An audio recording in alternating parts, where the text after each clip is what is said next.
Senhor, nosso Deus e Pai, que a Tua graça e a Tua paz, Senhor, seja sobre a vida de cada qual que aqui já está, Senhor, e de todos que aqui ainda venham a ocorrer. Então, meu Pai, meu Deus e meu Rei, sensibiliza os nossos corações, sensibiliza os nossos ouvidos para ouvir-te, Senhor, e que tudo que aqui for dito, Senhor, sirva para abençoar a vida de cada qual, e mais ainda, Senhor, que o Teu nome seja glorificado ao final de tudo. Estamos chegando ao final de um semestre, Senhor, em que percorremos alguns caminhos da Tua palavra. Que tudo aquilo, Senhor, que foi dito, que tudo aquilo que foi escrito, Senhor, possa servir para nos tornar melhores hoje do que fomos ontem, Senhor, e melhores amanhã do que seremos hoje. Pedimos, agradecemos e Te louvamos, meu Pai, em nome de Jesus. Amém. Amém, amados? Amém. Vamos começar, né? É pena que estamos com uma frequência muito baixa ainda. Alguma pergunta? Pelo seguinte, hoje é a última aula, amados. É claro que eu pretendo usar essa última aula para algo que depois nós vamos dizer por quê, mas eu gostaria de saber se há alguma dúvida no seu coração acerca de tudo aquilo que foi visto, de tudo aquilo que foi escrito. Há alguma dúvida no coração de vocês? O pior que pode acontecer para um pastor ou aquele que se posta como professor é que ninguém tenha dúvida. Porque ninguém entendeu nada, porque tudo ninguém entende. Então, dói no coração da gente quando não paira dúvida, porque também nós não somos tão capazes de trazer uma palavra que não deixe dúvida no seu coração. Diga. É sobre o jejum. Sim, sobre o jejum, diga. Você disse que é obra, né? Sim. Seria, dá licença um pouquinho, filha. Ela está perguntando acerca do jejum, aquilo que nós falamos sobre o jejum. Houve um casal lindo que está ali atrás, não é? Que inclusive falou com a minha mulher que ele é cristão há 40 anos e que nunca havia ouvido nada acerca do jejum como nós falamos. É pena que eles faltaram no domingo imediato, quando nós lemos para você o Isaías 58, falando sobre o jejum que importa a Deus, não é? E também aquilo que está em Miqueias. Deixa eu dizer acerca do jejum. Quando você faz jejum para obter alguma coisa, por que eu digo que é obra? É como se por acaso fosse uma barganha que a gente estivesse fazendo com Deus, fazendo com que ele fique na obrigação de responder a nossa oração. Olha, eu vou fazer jejum e para isso. É uma promessa, como geralmente acontece ou acontecia, não sei agora se continua acontecendo, na Igreja Católica, que você promete a Deus X, Y, Z, se ele fizer Y, H, J. Ficou claro? Ficou claro? Vamos apenas lembrar o que está dito aqui em Isaías 58, que nós lemos da outra vez, e também lemos em Miqueias, mas eu vou só ficar em Isaías para a gente ganhar tempo. Então, repara uma coisa, depois você chega a casa e leia na sua versão. No final diz o seguinte, 58:6, não é este jejum que escolhi, é a escolha de Deus, é a escolha de Deus, não é este jejum que escolhi, que soltes as ligaduras da impiedade. O que é impiedade? O que é impiedade? Para você, o que é impiedade? Não entendi. Fala em 10 de cada vez. Falta de piedade. Impiedade é a pessoa ter condições de fazer alguma coisa de bom e de bem e não faz. Isso é que é impiedade. Isso é que é impiedade. Não esse jejum que solta as ligaduras da impiedade, que desfaça as ataduras do jugo. Jugo seria a opressão que nós exercemos sobre uma pessoa. Às vezes na nossa própria casa. Na nossa própria casa.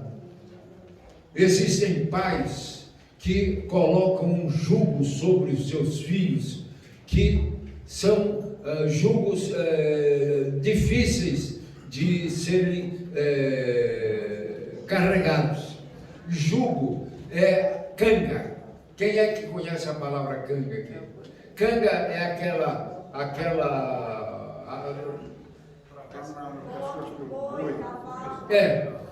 que se coloca no pescoço do animal para que ele puxe a carroça, que ele puxe o carro, não é? Aquilo se chama jugo. Mas na palavra de Deus, jugo é muito mais do que isso. Quando o Senhor Jesus diz lá em Mateus 11, 28 e 29, vinde a mim todos cansados e sobrecarregados, que eu vos aliviarei, tomai sobre vós o meu jugo e aprendei de mim. Aí nesse caso o jugo quer dizer, ande tão próximo de mim que a poeira levantada pelas minhas sandálias surge nos seus pés.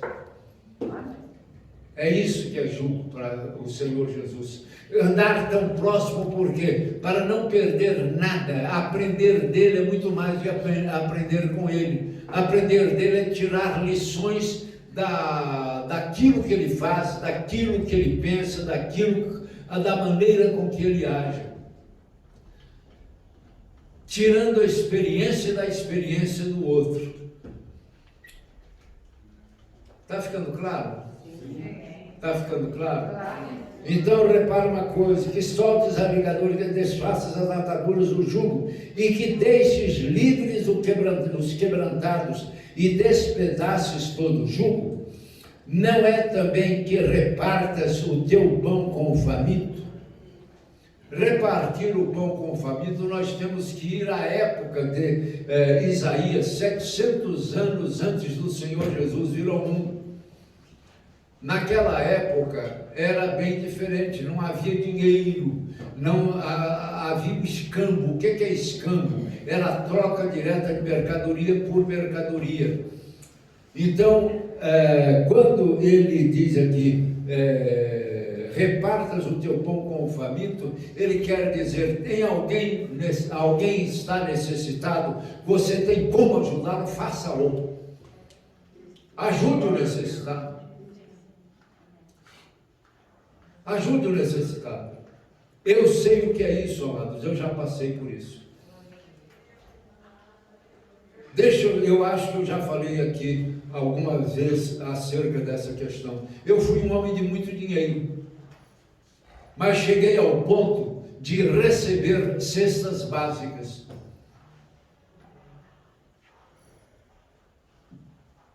Eu sei o que é penúria. Por isso que quando alguém me estende a mão, dificilmente eu deixo de ajudar. Quando eu digo dificilmente, é porque às vezes ele não tem condição na hora de tirar o dinheiro da carteira e dar a alguém alguma coisa. Eu já desfiz, eu tinha uma linda coleção de relógios de pulso. Quando eu deixei de ser deputado e aconteceram algumas coisas comigo, eu ia à Câmara vender alguns dos meus relógios. E eu me lembro que eu pedi R$400 por um relógio muito bonito que eu tinha dado para minha mulher, e a pessoa que recebeu esse relógio disse, não vou te dar 400, eu vou te dar R$600. Glória a Deus. E um outro deputado disse o seguinte para mim, éramos colegas antes, Ele disse: não vou querer nenhum relógio seu, mas toma aqui R$1.000 para você levar para casa. Eu sei o que é isso, amados. Eu sei o que é passar por dificuldade financeira. Eu desfiz de cerca de 60% do meu patrimônio, vendendo aviltadamente em leilões. Havia um relógio Rolex de ouro, de pulseira Jubilê, que eu tinha dado para minha mulher, valia R$72.000. Eu vendi no leilão por 8.000 e recebi 6, porque 25% ficou na mão do leiloeiro. Dá para entender? Você está diante de uma pessoa que conhece o que é ser necessitado. E, no entanto, fui uma pessoa de muito dinheiro. O nosso apartamento em Copacabana, que era um apartamento de esquina, lindo apartamento, eu comprei à vista, para dar uma ideia a vocês. Eu já falei que eu recebi, de uma certa ocasião, de indenização, cerca de $2 milhões. Eu sei o que é ter dinheiro e eu sei o que é ter necessidade. A primeira vez que eu vim falar, eu conheci o pastor Vilarinho em 91, quando eu fui um dos fundadores do Conselho de Pastores de São Paulo. E eu convidei, quando eu procurei alguém na nossa comunidade evangélica que pudesse trazer uma boa palavra, eu soube que havia em Brasília um pastor muito querido, chamado Severino Vilarino Lima. Eu liguei para ele, convidei para fazer uma palestra no nosso café da manhã e ele foi. Eu o conheci lá. Quando eu vim para cá como deputado federal, ele foi o primeiro líder evangélico que eu visitei. Estive aqui visitando, ele saiu, ainda era o pastor Elcio, o seu vice-presidente, ele saiu do seu gabinete, me levou para conhecer as dependências da igreja, me mostrou onde estavam as vestimentas do coral, e fez uma vilegiatura, linda palavra para domingo, né? Comigo dentro da igreja. Quando eu era o responsável pela marcha para Jesus aqui, nós nos reuníamos sempre aqui na Igreja Batista Central de Brasília. Quando deixei de ser deputado, eu vim visitá-lo. Ele se apiedou de mim, me fez uma oferta de R$1.500 naquela época. E no Natal daquele ano, ele distribuiu para mim 2 cestas básicas. Eu sei o que é passar por dificuldades. Então, quando ele diz aqui, né, que repartas o teu pão com o faminto, a palavra lá em Tiago diz que quando você sabe que pode fazer o bem e não faz, você está pecando. E fazer o bem não é só, existe. Quem é que conhece Gary Chapman, que escreveu as 5 linguagens do amor? Uma pessoa, 2 pessoas. Sugeriria que você lesse 3 pessoas, lesse esse livro. Eu comento, em uma das nossas apostilas, eu comento acerca deste livro. Uma das coisas que ele fala lá é tempo de qualidade. Será que nós temos dado tempo de qualidade, primeiro aos nossos da nossa casa, e segundo àquele que está necessitado de uma companhia? Eu costumo dizer que dar dinheiro é a coisa mais fácil do mundo, que você dá o dinheiro e parece que sai uma carga de sobre o seu ombro. Mas é só estender a mão e dar. E tempo de qualidade? É pedaço da nossa vida que nós estamos oferecendo ao outro. Está dando para entender o que é jejum? Tempo de qualidade, serviço, prestação de serviço.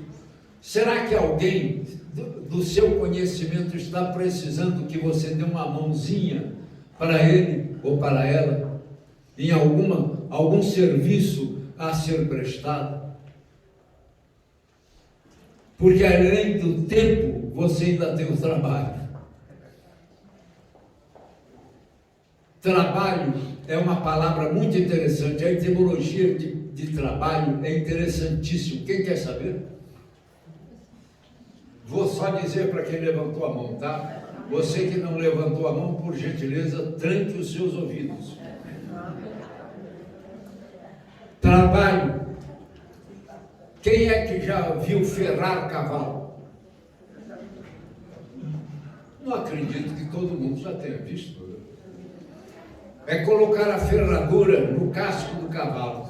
Existem cavalos tão bravos. O meu pai tinha um cavalo chamado Sorriso, que de Sorriso só tinha um nome, né? Ele jogava todo mundo no chão, que quando a pessoa pegava a pata dele para ele, fazia e botava todo mundo no chão. Aí, para que a pessoa pudesse ferrar aquele cavalo, eles pegavam 3 paus e colocavam no beiço do cavalo e torciam. Aí ele cuidava da dor do beiço e esquecia a pata. Trabalho vem exatamente desta questão. Quando uma pessoa ia para o trabalho, temos advogados aqui. A característica do trabalho é penosidade. Ainda é assim? Trabalho é a penosidade, ou seja, você tem que emprestar o seu corpo sob, até certo ponto, sofrimento para poder realizar alguma coisa. Então, quando uma pessoa saía, né, para trabalhar, passava às vezes, né, com a enxada nas costas, o machado nas costas, e a outra pessoa perguntava: para onde você vai? Dizia: eu vou para o tripalium, 3 paus, onde a pessoa coloca no beiço do cavalo e torce, não é? Então, de tripalium, 3 paus, não é? Vem a palavra trabalho.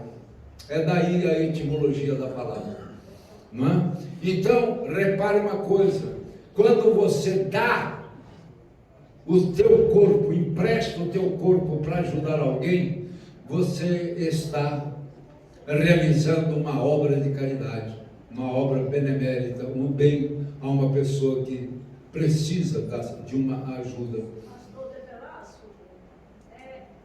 Essa é a Dona Maria do Carmo. Diga lá, pastor. Quando eu era criança, eu via muito mamãe dizer: o trabalho dignifica a alma. Isso é Aristóteles que disse isso. O trabalho dignifica o homem. Tá? Fala, pastor. Em física, o trabalho é resultado de uma massa por um deslocamento. Se você ficar fazendo força o tempo todo e não há o deslocamento, você não trabalhou. Trabalho em grego é ergon. E a unidade de trabalho é erg. Né? Trabalho é erg. Bom, então, continuando aqui sobre o jejum. Repare, recolhas em casa os pobres desterrados. Naquela época não havia albergue, naquela época não havia asilo, naquela época não havia casas de acolhimento. Então, que acolhas, né? Onde eu estou, meu Deus? Que recolhas em casa os pobres desterrados, e vendo o nu o cubras, e não te escondas do teu próximo. Então repara, esse é o jejum que agrada a Deus.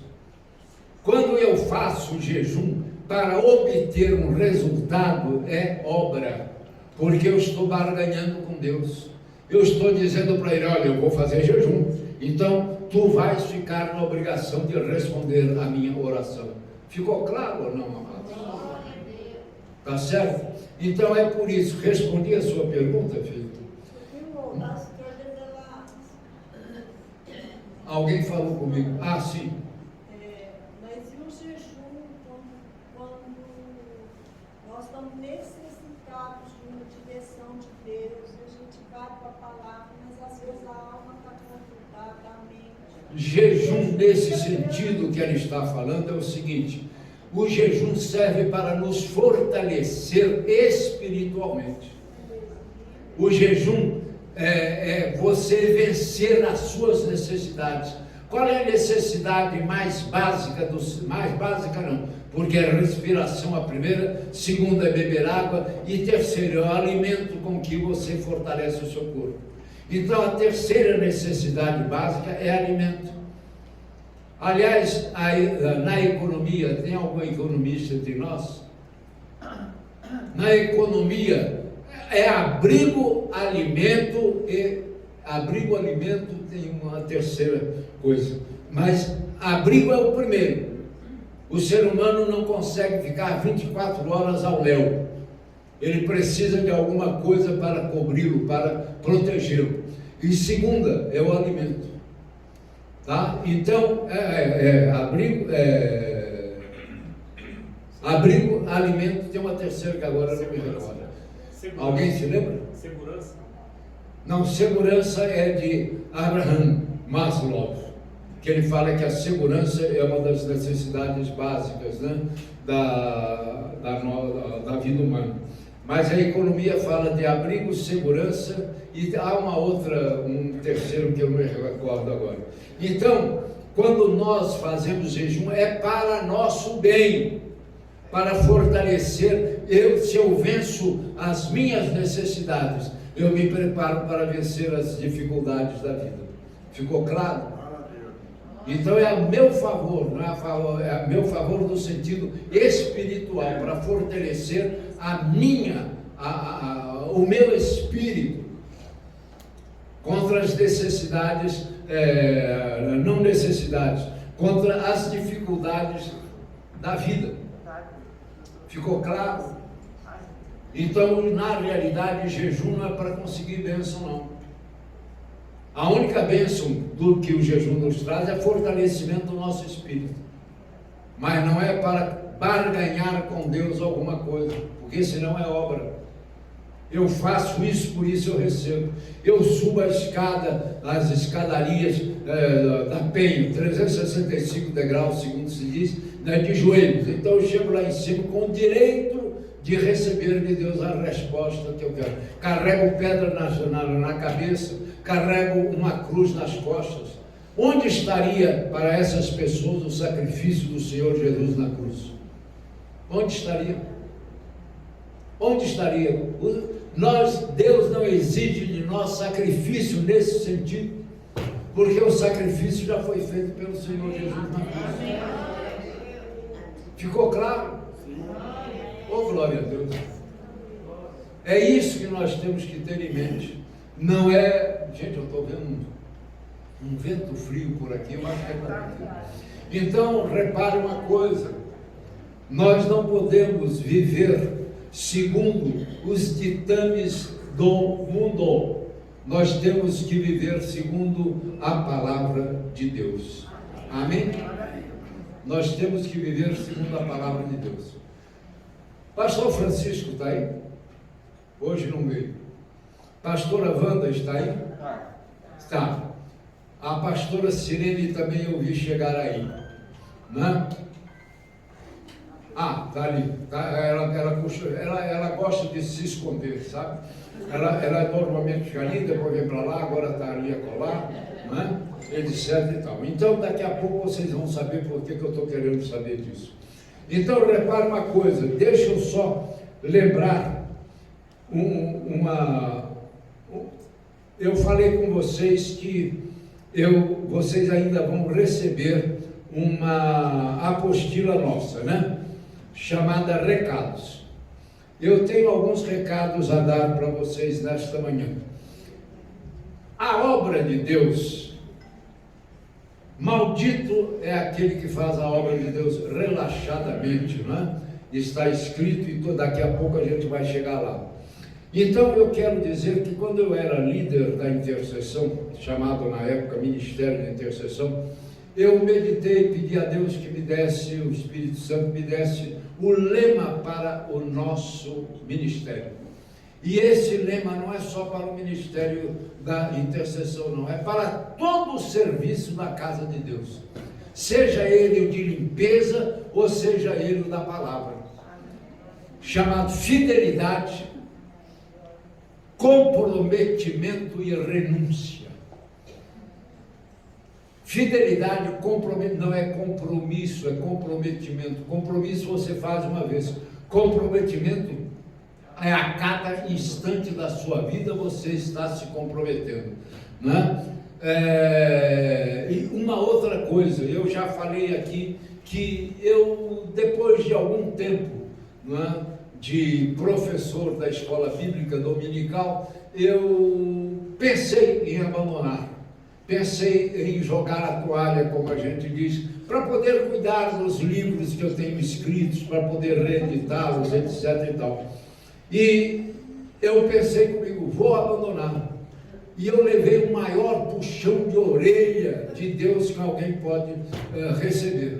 Ele disse o seguinte: você só tem direito de abrir mão dos seus direitos, não das suas obrigações. Se eu te chamei para a obra, é a obra que você tem que fazer. Então eu digo assim, eu só posso renunciar a um direito, ou àquilo a que tenho algum direito, né? Eu só posso renunciar a um direito ou àquilo a que eu tenho algum direito. Absolutamente, quanto às minhas obrigações. Direitos, posso deles abrir mão. Obrigações, tenho que cumpri-las. Tá? Então nós temos que ter muito cuidado com isso, né? Fidelidade, comprometimento e renúncia. Aí eu falo, eu escrevo, alguém falou alguma coisa? Eu escrevo nas frases que eu reputo das melhores que eu já expandi. É outra linda palavra para domingo, né? Gostaria só de acrescentar, pastor. Perdão? Gostaria só de acrescentar fidelidade, renúncia, desprendimento, mas sobretudo com amor. Sim, o amor está acima de todas as coisas, né? O amor está acima de todas as coisas. Eu sou livre até o momento de me comprometer. Depois do meu comprometimento, eu sou escravo daquilo a que ou sobre o que me comprometi. Eu sou livre, absolutamente livre. Agora, assumir um compromisso, eu sou escravo daquele compromisso que eu assumi. Ficou claro?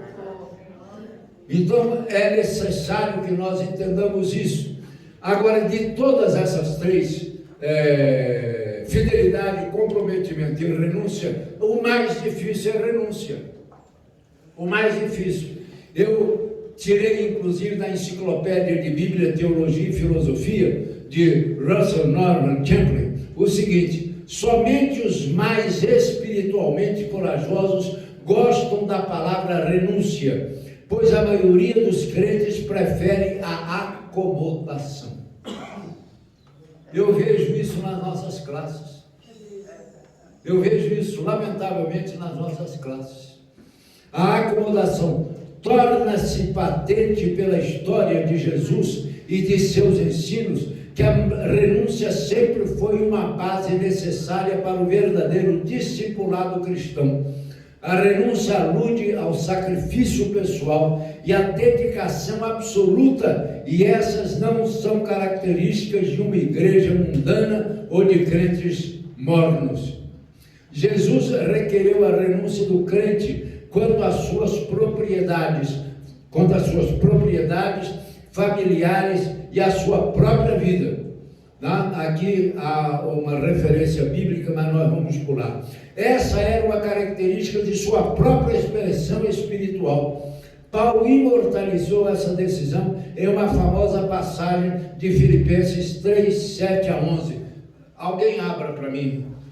Filipenses 3, 7 a 11, por favor. Filipenses é uma carta de Paulo aos crentes de Filipos, né? Filipenses 3, 7 a 11. Mas o que para mim era lucro, isto considerei perda por causa de Cristo. Na verdade, considero tudo como perda por causa do sublimidade do conhecimento de Cristo, meu Senhor.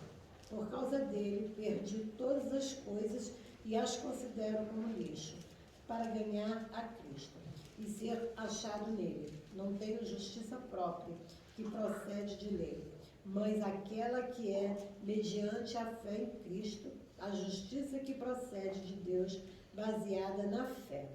O que eu quero é conhecer Cristo e o poder da sua ressurreição, tomar parte nos teus sofrimentos e me tornar como ele na sua morte, para de algum modo alcançar a ressurreição dentre os mortos. Amém, amados? Ficou claro? Repare que aí no Champlin diz: um grande futuro é prometido aos renunciadores. Tem uma passagem de Lucas aqui e de Mateus. Porquanto a lei da colheita segundo a semeadura garante esse resultado. Repare o que ele diz mais. A verdadeira renúncia só pode tornar-se realidade se estimulada pelo ministério do Espírito Santo na vida do crente, quando este lança mão dos meios de desenvolvimento espiritual. De todos os renunciadores bíblicos, agora sou eu que digo, o Senhor Jesus é o maior deles e o exemplo máximo para todos nós.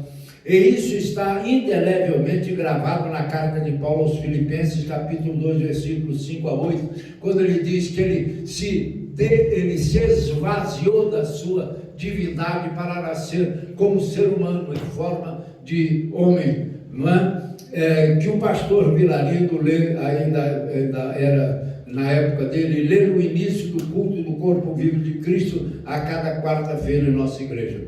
Outros tantos exemplos de renúncia são por demais encontradiços nas Escrituras: Noé, Abraão, Moisés, Jeremias, Daniel, Sadraque, Mesaque, Abideneco, ou seja, Ananias, Misael e Azarias. E no Novo Testamento, todos os discípulos do Senhor Jesus,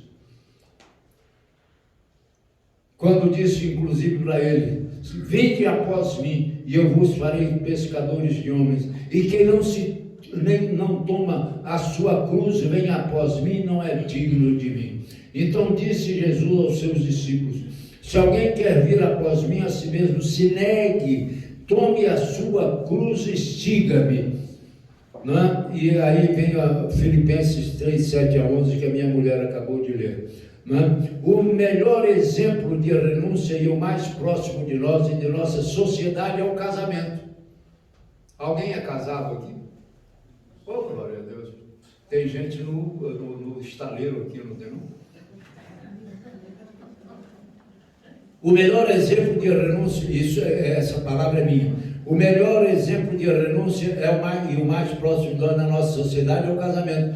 Quando uma pessoa resolve casar, ela está renunciando a todas as demais pessoas do mundo que lhe poderiam interessar. Imagine, eu sou casado perto de 50 anos, estamos às vésperas dos nossos 50 anos de casado. Quantas mulheres eu renunciei para ter a minha mulher comigo?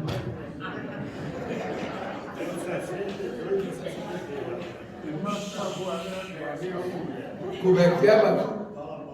Eu estou falando com a sua esposa para agradecer essa sua determinação. Eu não sei se ela agradece, mas eu agradeço a renúncia que eu fiz a outras mulheres. Quando uma pessoa resolve casar, ela está renunciando a todas as demais pessoas do mundo que lhe poderiam interessar. Os noivos renunciam um a favor do outro, todo o restante da humanidade. A mesma questão se dá quando confessamos ao Senhor Jesus como Senhor da nossa vida, Romanos 10, 9. Naquele exato momento, renunciamos a todos e quaisquer dos demais deuses que pululam, é uma bela palavra, pululam o panteão do legendário mundo do sobrenatural. Bela frase, embora tenha sido escrito por mim. Aí eu digo aqui o seguinte: entregamos a nossa vida a Ele, ao Senhor Jesus, para amá-lo, João 14, 15, adorá-lo e servi-lo, Mateus 25, 31, 45, seguir-lhe, Mateus 16, 24, e guardar toda a sua palavra, João 15, 7, e portanto os seus mandamentos, e mais especificamente o registrado no Evangelho de João 15, 13. Aí eu digo o seguinte, a palavra também nossa, ninguém é obrigado a comprometer-se, mas ao fazê-lo, assume total responsabilidade pelo que se comprometeu. E por aí eu vou falando uma série de coisas, depois falo sobre comprometimento e depois eu acabo a questão. Então vocês vão receber esta apostila, tá? Por favor, leiam com carinho, porque inclusive eu falo de questões de português, não é? Porque eu falo sobre algumas orações que a gente ouve e que de vez em quando arrepiam, né, a nossa espinha, não é? E como eu escrevi todas essas observações, porque a cada oração que nós nos reuníamos antes da quarta-feira, eu ia anotando as coisas que eu ia ouvindo, e todo sábado, né, toda sexta-feira, aliás, nós tínhamos a reunião, e aos sábados, uma vez por mês, nós tínhamos a consagração do ministério. E tudo aquilo que eu ouvia, né, e que doía nos nossos ouvidos, eu fui anotando. Isso é o resultado que deu origem a essa apostila. Amados, Pastor De Velasco, explica direitinho a diferença entre ir ao encontro e de encontro. De encontro é contra, ao encontro é a favor. Eu vejo muito erro nisso. A pessoa De encontro é contra. É colisão. É oposição. A palavra é oposição. E ao encontro é a favor daquela determinada coisa, tá? Muitos pregadores usando a palavra de encontro quando deveria usar ao encontro. Eu vou até anotar isso aí para poder botar nessa apostila, tá, filho? Faz uma oração e fala de encontro. Não é de encontro, é um encontro.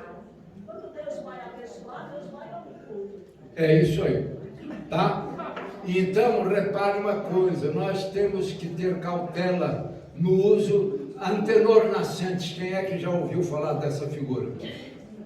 Glória a Deus. Glória a Deus. Foi um dos maiores filólogos brasileiros, gente.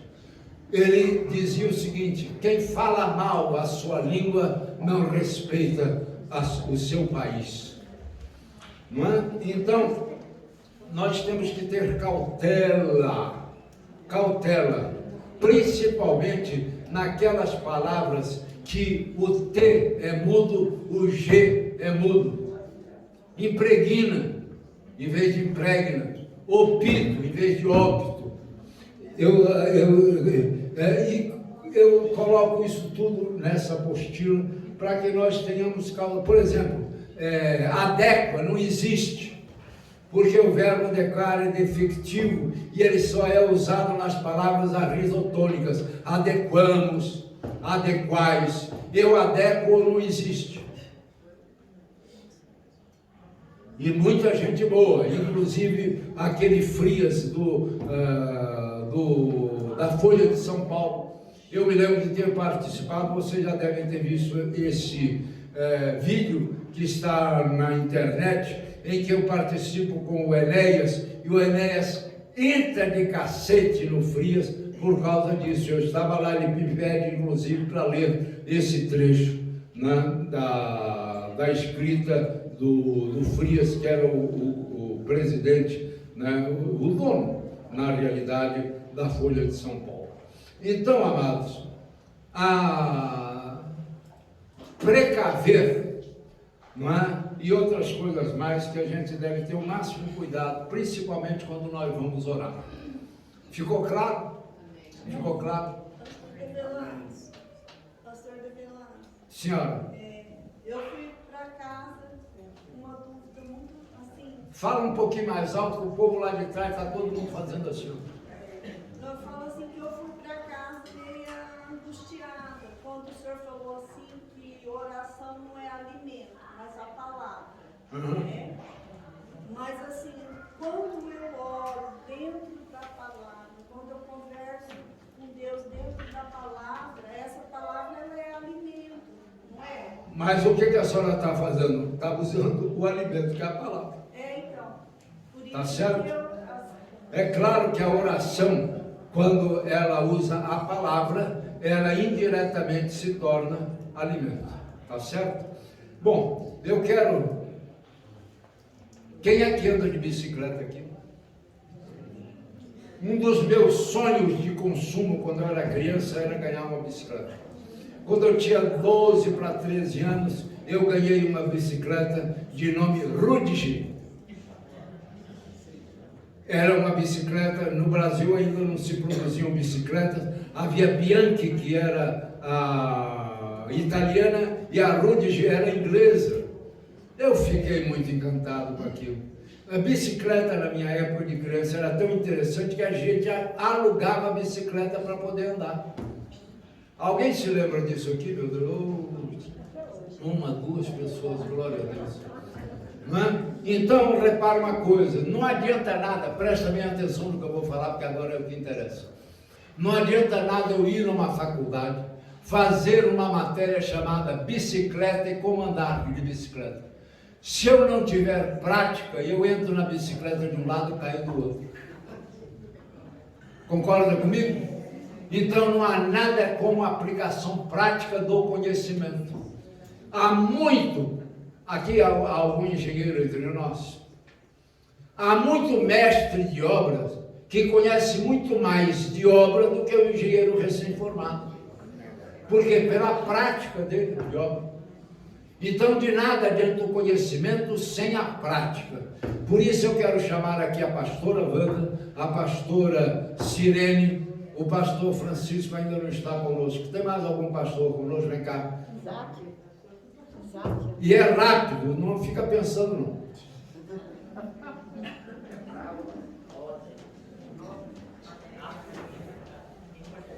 Repare como ela vem resolutamente, marchando como um bom soldado de Cristo.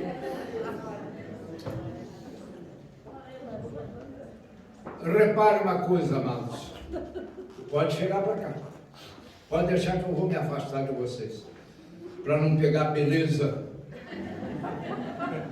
Um esclarecimento. Eu não me escondi. Para preservar minhas irmãzinhas que estavam de máscara, eu fui sentar em outro lugar. Tem sempre uma boa desculpa, pastor. Repare uma coisa, amados. Interceder é orar pelas pessoas. Concorda comigo? Sim. Interceder é orar pelas pessoas. Se você tiver que colocar a mão sobre elas, elas manifestam o demônio e você expulsa, é outra coisa. Mas fundamentalmente é orar pelas pessoas. Eu quero chamar o pastor Francisco, pena não estar aqui, porque eu conheço as orações dessas duas e mais do pastor Francisco também. E eu então quero que elas mostrem para vocês a prática da oração intercessora. Amém? Não existe coisa melhor do que a prática. Eu estou sentindo muito de dizer algo que eu acho que se eu for daqui sem dizer não vai ficar legal. Eu tenho uma pessoa muito chegada a mim que já tomou 4 vacinas da Covid e já teve Covid 2 vezes. Então é bom, a máscara ainda é bom. Filha, eu gostaria de poder responder a senhora cientificamente, mas o que eu posso dizer é que esta vacina é como dizia um amigo meu, é ting-ling, como é que é? Como é que é? Ting-ling, ou seja, é para mascarar na realidade aquilo que eu não quero dizer. Então, veja bem,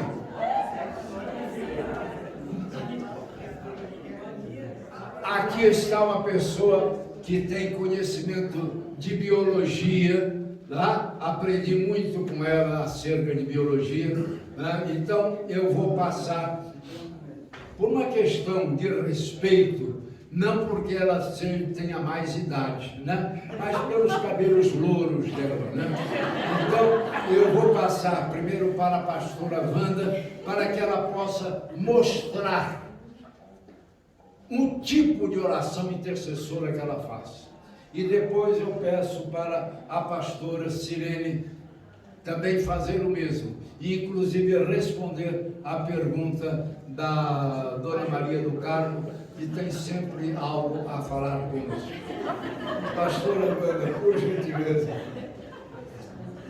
Gente, nada, eu vou dizer um absurdo, nada substitui a prática. Nada. A prática leva à perfeição, sabia? A prática leva à perfeição. Paz do Senhor, queridos. Amém. Bom dia. Bom dia. Glória a Deus. Então vamos orar, né? É isso? Fomos chamados para orar, para interceder. E aquilo que o Espírito Santo colocar no meu coração, eu vou orar, ok? Amém. Vocês vão crer e vão sair daqui com a sua vitória. Amém. Sua cabeça. Vamos orar. Pai, em nome de Jesus, coloco, Senhor Deus, diante de Ti, Senhor, a minha vida. Obrigada, Senhor, por tudo que já ouvimos nesta manhã, através do Teu servo, pastor De Velasco.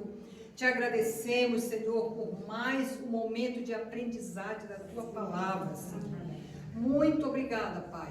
Queremos, Senhor, colocar, Senhor Deus, os Teus filhos e filhas que estão aqui, Senhor, com alguma necessidade.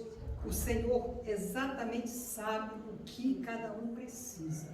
Meu Deus, eu quero, Senhor, interceder por essas vidas. Vidas que são preciosas para Ti, porque foram resgatadas, Senhor. Foram compradas com preço de sangue. Então elas são preciosas. Eu quero abençoar os meus irmãos nesta manhã, Senhor. Com aquele que tiver com um tipo de enfermidade, Senhor. Que o Senhor esteja, Senhor Deus, trazendo, Senhor, a cura, o milagre, Senhor. Estende as Tuas mãos para a manifestação do Teu poder, do milagre na vida desta pessoa. Meu Deus, aquele que está com situação na sua casa, meu Deus, em nome de Jesus, seja qual for, que o Senhor esteja, Senhor, manifestando o Teu poder e dando vitória a este irmão, a esta irmã, para a glória do Teu nome, Senhor. Nós, Senhor, oh Deus, somos livres no Senhor. Deus, e não é isso que vai nos impedir adorar o Teu nome. Que nós tenhamos esta consciência de quem somos em Ti, que somos os Teus filhos amados e que o Senhor tem um propósito, Senhor, de cura, de restauração, de libertação e trazer vida para nós. Pai, em nome de Jesus, e vida em abundância. Por isso nós Te agradecemos em nome de Jesus. Amém.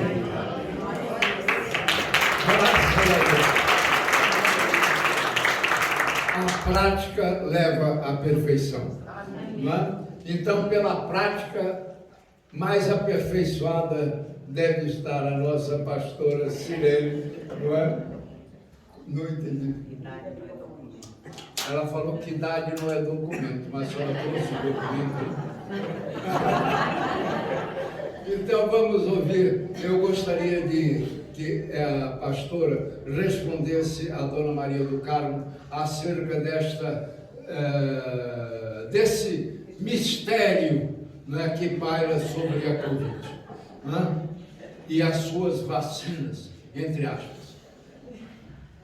Com os anos de medicina, com os anos de ciências biomédicas e com 6 anos de pesquisa em laboratório, eu me dou o prazer de ler todas as pesquisas científicas relacionadas à Covid. E, para minha tristeza, foram mostrados vários trabalhos nos quais era provado cientificamente que a máscara não impedia o vírus de penetrar no nosso organismo. Eu uso, em respeito à lei, quando foi obrigatório o uso da máscara, eu usava. Mas em não sendo obrigatório, eu me dou o prazer de respirar esse ar que o Senhor me deu, Senhor.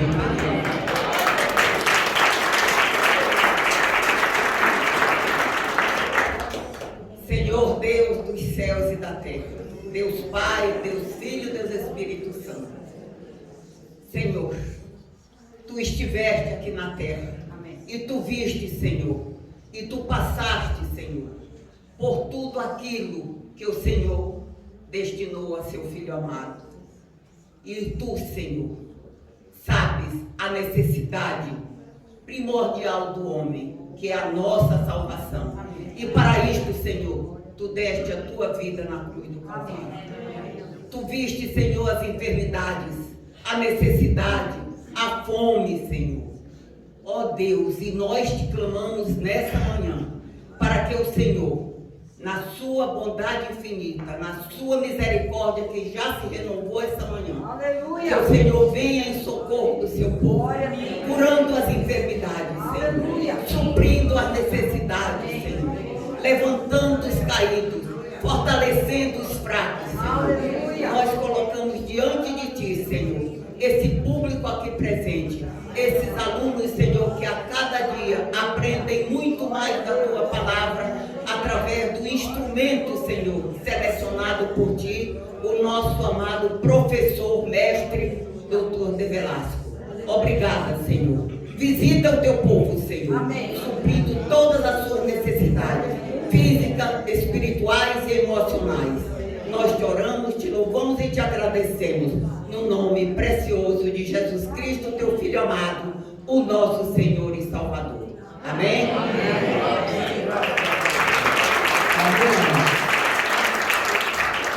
Aí estão duas experiências acerca da oração intercessora. Eu quero agradecer a pastora Wanda pela aula, agradecer a pastora Sirene também pela excelentes aulas. Foram duas, não é? Uma da prática e a outra do conhecimento. Amém. Tá? Muito obrigado a ambas. Eu gostaria, amados, neste final de semestre, eu estava procurando aqui uma passagem bíblica, como eu vi com uma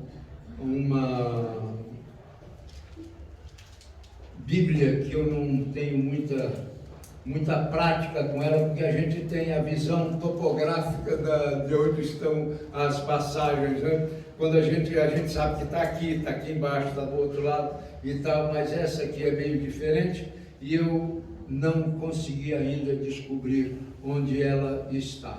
Mas se eu descobrir, ainda faltam 7 minutos para o final da nossa classe. Então, eu gostaria, amados, de lembrar uma coisa. Palavra. Eu tenho uma apostila chamada Palavra, Palavra, Palavra. Nada supera a palavra de Deus. Nada. Vamos nos lembrar do Salmo 119:11. Guardei ou escondi a tua palavra em meu coração para não pecar contra ti. Vamos guardar esse versículo, não apenas guardá-lo, mas usá-lo e praticá-lo diariamente, diuturnamente. Qual é a diferença entre diário e diuturno? E é assim que eu gosto, né? Aquele burburinho que ninguém entende coisa nenhuma, né? Diariamente é todo dia, diuturnamente é durante todo o dia, tá? Repare uma coisa, se a sua Bíblia no Salmo 1 e diz e nela medita de dia e de noite, corte esse de dia e de noite, nela medita dia e noite.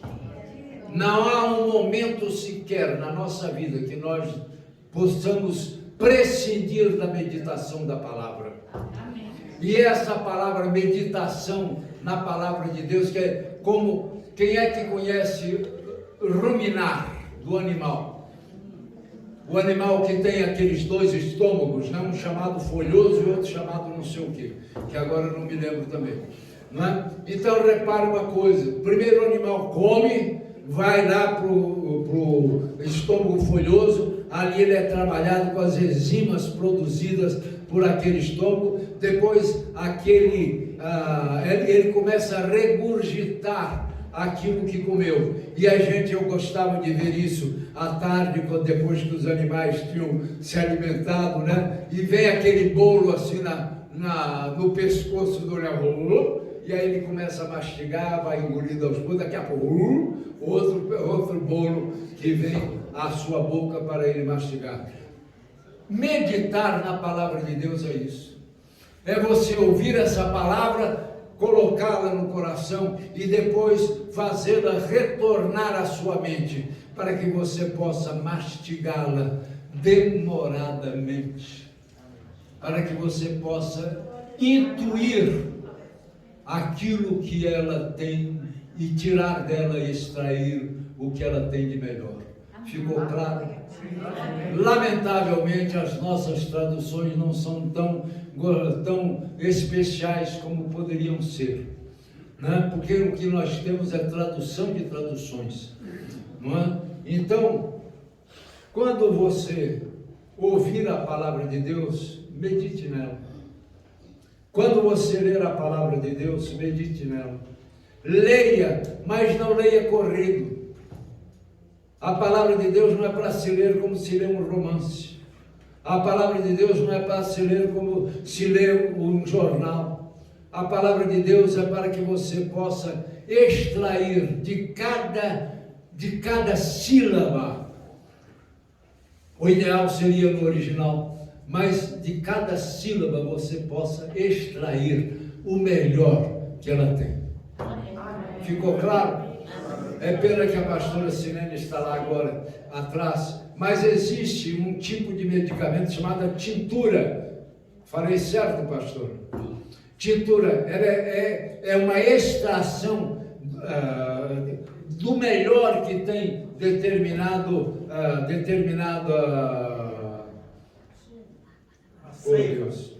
seiva.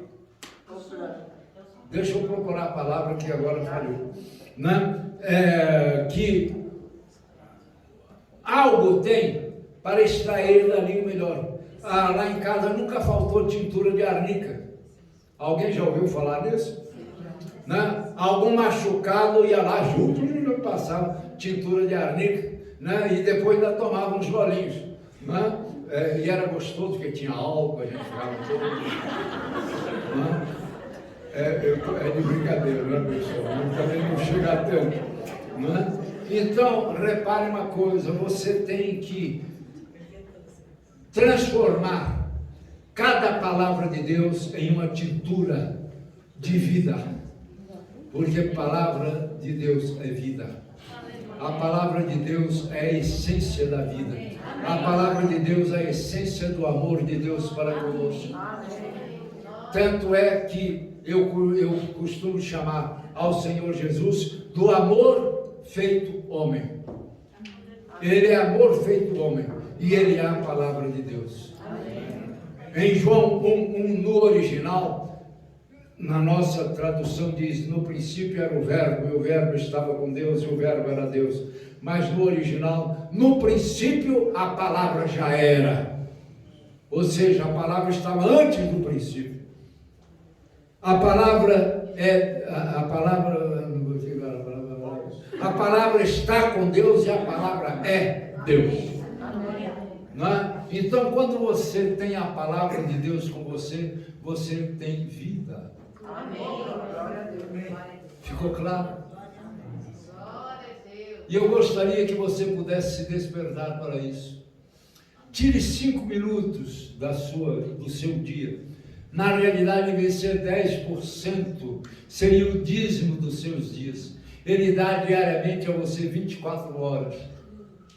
Nós poderíamos usar 2 horas, falta 1 minuto para terminar, não é? Você deveria usar 10% do seu dia para ler e meditar sobre a palavra. Ficou claro? Feche os seus olhos. Senhor, nosso Deus e Pai, nós queremos agradecer a cada qual que aqui está nesta manhã, Senhor.